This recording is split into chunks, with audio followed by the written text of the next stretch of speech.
But I'm really asking on behalf of the millions of people that he's ripped off, when will Samuel Leeds get a knock at the door from the taxman? Because he claims he doesn't just know a lot about the tax, he also knows a lot about the law. That's like me saying I know a lot about flying a plane because I've been in one. When this place previously debated Mr Leeds' behaviour, he put out a video accusing us of not putting our heart into dealing with him. Well, let me tell you, Mr Leeds, if you're watching now, I'm going to put a hell of a lot more than my heart into making sure that you are held accountable for the damage that you are doing. As well as farming for dodgy advice for clicks, Samuel Leeds sells his property investment advice for money. In 2019, Danny Butcher, a soldier from Doncaster, listened to that advice. He joined one of those seminars. As his widow puts it, Danny thought it was his chance. 11 weeks later, he took his own life, shamed about the amount of money that he had lost. Charlatans like Samuel Leeds need to not just be called out. We don't just need to warn our constituents about the danger of taking advice online. We need to collectively act to stop this before it gets any worse. Here are 5 examples of the sorts of things that he is saying. First of all, he claims that you can buy a rundown property, renovate it, sell it, and pay no capital gains tax because you can just claim it was your main residence. He claims that he's done it himself multiple times. That advice is simply wrong. Section 224/3 of the Taxation of Chargeable Gains Act 1992 strips the main residency exemption from any property acquired with the purpose of making a gain.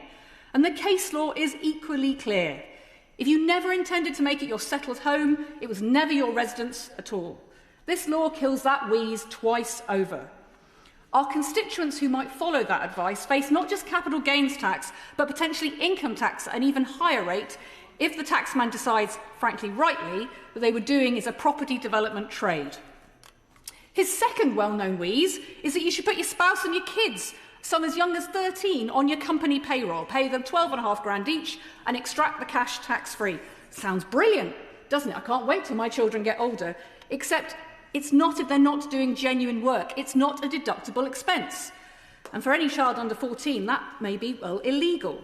We're not talking about a grey area here, yet that advice has been shared millions and millions of times.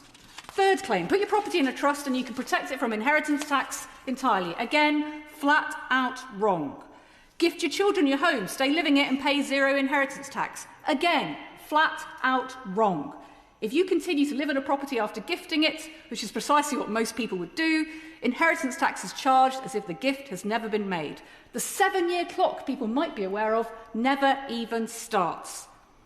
The fifth claim that's being circulated by many of the FinTok people is that holidays and almost anything else can be claimed as a deductible business expense.